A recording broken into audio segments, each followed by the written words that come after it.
welcome to day 25 of my 28-day British accent challenge.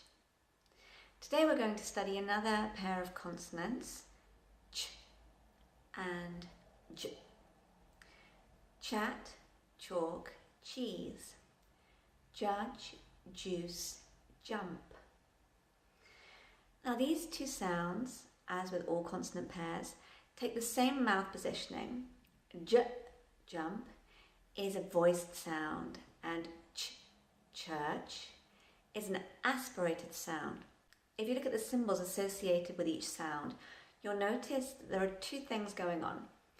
If we take, for example, ch, as in chat, to start with, the first part of the symbol is t, and this is because the tip of the tongue comes up to touch the tooth ridge in the same way as it does for the pronunciation of the sound t, t, tell, talk.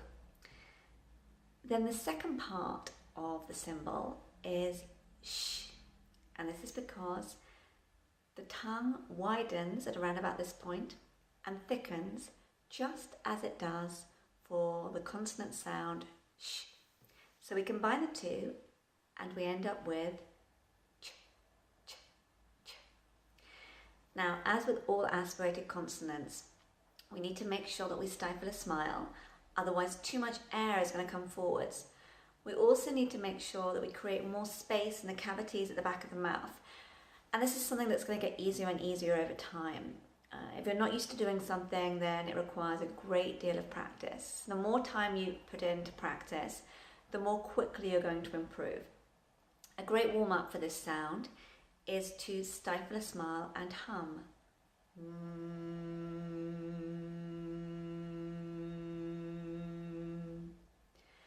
In order to create more space in the back of the mouth, you can also just do a stretch or deepen the back of the mouth like a cave.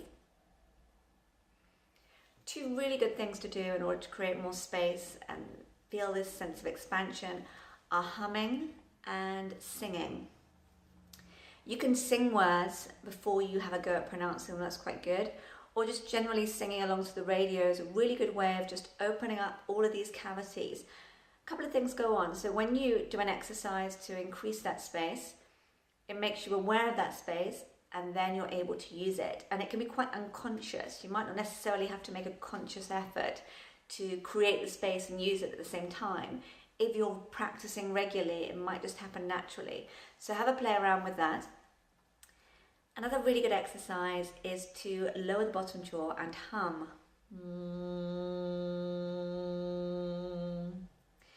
One thing that could go wrong with this sound is the positioning of the tip of the tongue.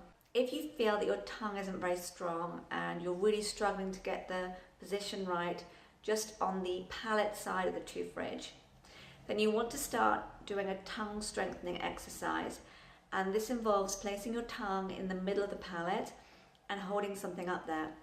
Traditionally in speech therapy, this something is a soft sweet, like a Haribo kind of sweet, and you're holding it up there with your tongue. But you can use anything, you know, we all eat at least 3 times a day. So choose something from your plate. You could use some fruit. It just needs to be something that's not going to disintegrate too quickly because you need to hold it up. And this will strengthen your tongue. But I would recommend doing it a few times a day for best results. Again, this sound is a combination of 2 symbols. And the reason behind this is because we've got the tip of the tongue on the tooth ridge for the d, d, the voiced sound, and then the symbol for j, which we just covered yesterday. And this requires the tongue to widen at about this point, and it thickens slightly, and you'll feel it in between your teeth, and you'll find that it actually widens to cover the underside of the teeth. And then it's a voiced sound, j, j. So we combine the two and we get j, j, j. Jump, judge, jockey, joke, gesture, jelly, jam, job. So do a warm-up, have a go at a few words, and when you feel you're getting the hang of it, then you can move on to the sentences. You chose to join this challenge. I often choose just to have a chat. He joked about the lovely gesture. The jockey rose to the challenge and jumped the hurdle. Something I'm definitely doing here is holding the inside of my cheeks against my teeth, which is the sensation that you feel when you stifle a smile. We chose to germinate geranium seeds. So please take your time, replay the video, rewind it, pause and practice. And the last few days of the challenge are going to be very much about that, reviewing what we've done and building upon it. So I hope you enjoyed this video, and if you did, please do like it. If you're in a hurry to look at all 45 sounds in the International Phonetic Index and to further develop your British accent, then please do head over to the box below where you'll find a link to a free 7-day trial of my membership site, where you will get access to over 60 videos and be invited to 2 group coaching calls per month. Thanks so much for watching. See you tomorrow.